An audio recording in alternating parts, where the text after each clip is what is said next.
Liverpool playing host to the largest gathering of the UK pensions industry.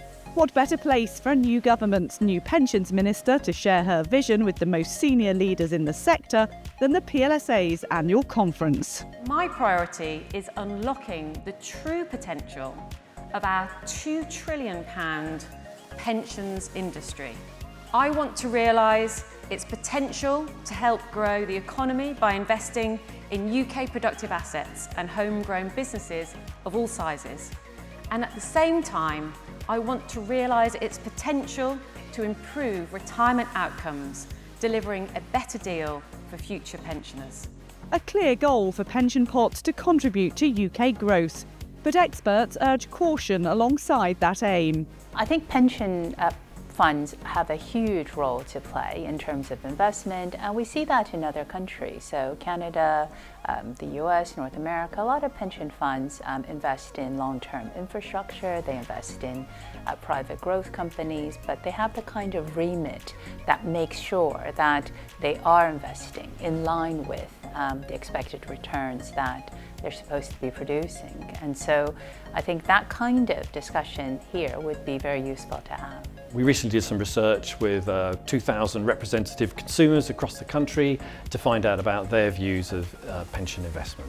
And that found that they were keen on the idea of investing in the UK, rather as they're keen on the idea of combating climate change through their investments. However, they were also clear that they were not so positive about those things if they got a less good return, and they didn't like the idea of the government telling pension schemes where to invest. Instead, they prefer that decision to be made by the scheme itself. So savers want to be sure of secure returns, but they are also increasingly motivated by where their money is being put to work. If we get it right, we can transition to a cleaner, greener and more prosperous world for ourselves and future generations.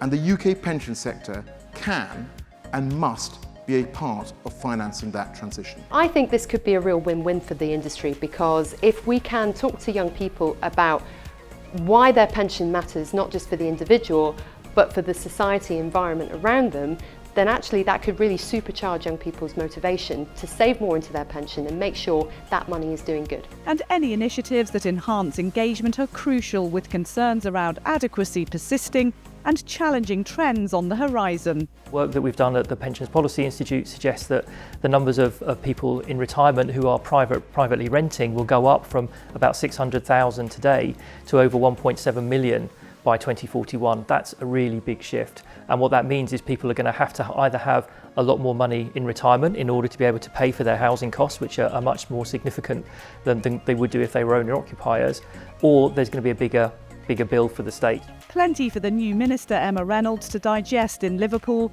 and with the pension review launched this summer, recognition of the important role pensions could and should play for savers and the economy alike. To hear her talking about the pension review, so phase one very much focused on investments, focused on getting more money into the UK for DC and LGPS in particular, and then phase two, I'll be so interested in that.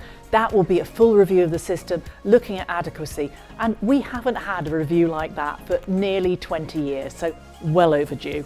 A key moment for the industry to work together with a new government to have real impact, something one of the country's most experienced politicians sees as a golden opportunity. The know-how of how the government objectives are going to be met lies in your industry, and it's very important to have organisations like PLSA to be that conduit of that information into government, so that ministers can pick up the phone and say, I'm just thinking about this, can I just really run this past you at high level thinking? Expertise showcased on stage and shared in person, as the PLSA once again celebrated the strength and depth of experts looking after the UK's pension savers.